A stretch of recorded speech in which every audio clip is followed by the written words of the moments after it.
હજારોની મેદની આ પ્રશ્નના જવાબ સાંભળવા માટે આવી છે. એ મેદનીની અંદર જાણવા વાળા ઓછા ને જોવા વાળા વધારે છે કે થાય છે શું. અને એ મેદનીની અંદર આ બંને બેઠા એટલે સંન્યાસીએ સાધુએ પેલા ખેડૂતને સંન્યાસી બનાવ્યા અને પોતે ખેડૂત બની ગયો.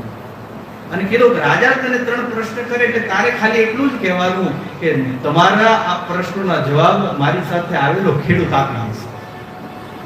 અને સંન્યાસીએ કીધું બધા જ પ્રશ્નોનો જવાબ હું આપી દઈશ, તું બિલકુલ ચિંતા ન કર.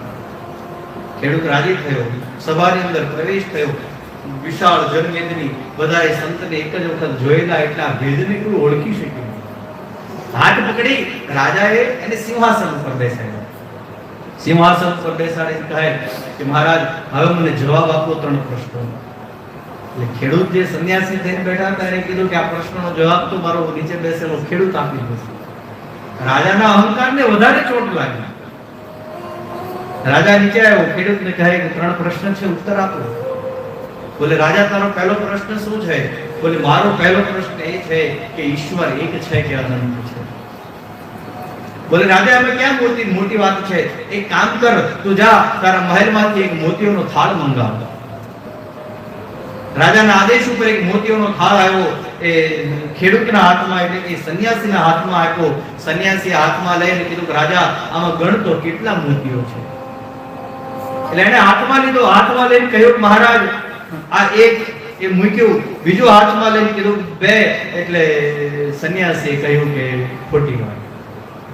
રાજા આ મોતી તો છે ને એક જ છે, પણ જ્યારે તારા સ્પર્શની અંદર આવે છે, એ જ્યારે પણ તારા સ્પર્શની અંદર આવે છે ત્યારે તું આને 2 કહે છે. ત્રીજું મોતી જ્યારે તારા હાથમાં આવે છે ત્યારે તું એને 3 કહે છે. પણ એ ક્યારે? બોલે જ્યારે તારા હાથમાં એનો સ્પર્શ થઈ રહ્યો છે. રાજા એ રીતે ઈશ્વર એક જ છે, પણ એ રામ થઈને આવે, કૃષ્ણ થઈને આવે, જ્યારે એનો સ્પર્શ અલગ થાય ત્યારે આપણે એને અલગ રીતે અનુભવી શકીએ. રાજાને કહ્યું કે રાજા કે હા મને બરાબર, તમારો ઉત્તર મને કેમ? બોલે બીજો પ્રશ્ન છે. બોલે મારે એ જાણવું છે કે ઈશ્વર રહે છે ક્યાં અને મળે છે કઈ?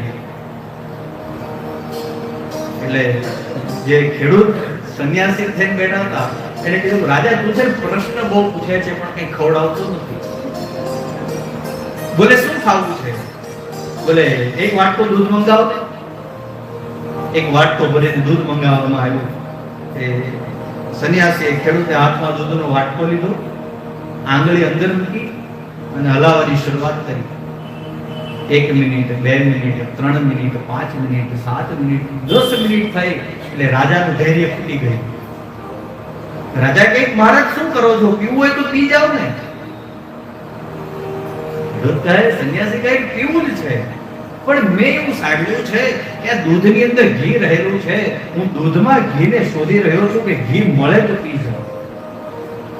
એટલે રાજા ખીજાયો. બોલે આમાં આંગળી ફેરવવાથી થોડું દૂધ મળે, ઘી મળે. બોલે તો? બોલે આમાંથી ઘી પ્રાપ્ત કરવા માટે આ ઘીની અંદર પહેલા એને દૂધને પહેલા જમાવવું પડે, જમાવ્યા પછી આનું મંથન કરવું પડે, પછી એને અગ્નિની અંદર તપાવવું પડે અને પછી એમાંથી ઘી નીકળે. કહ્યું રાજા આ તારા બીજા પ્રશ્નનો જવાબ છે. તું કહે છે ને કે ઈશ્વર રહે છે ક્યાં અને મળે છે કઈ રીતે? ઈશ્વર બધાની અંદર સમાયેલો છે, પણ પહેલા એને ભક્તિથી એને જમાવવું પડે, પછી જ્ઞાનથી એનું મંથન કરવું પડે અને વૈરાગ્યની અગ્નિની અંદર તપાવવું પડે તો આપણી અંદર રહેલો ઈશ્વર આપણી આગળ પ્રગટ થઈ જાય. પ્રશ્ન કર્યો મહારાજ હવે મને કહી સંભળાવો કે ઈશ્વર આ જગતની અંદર શું કરી શકે?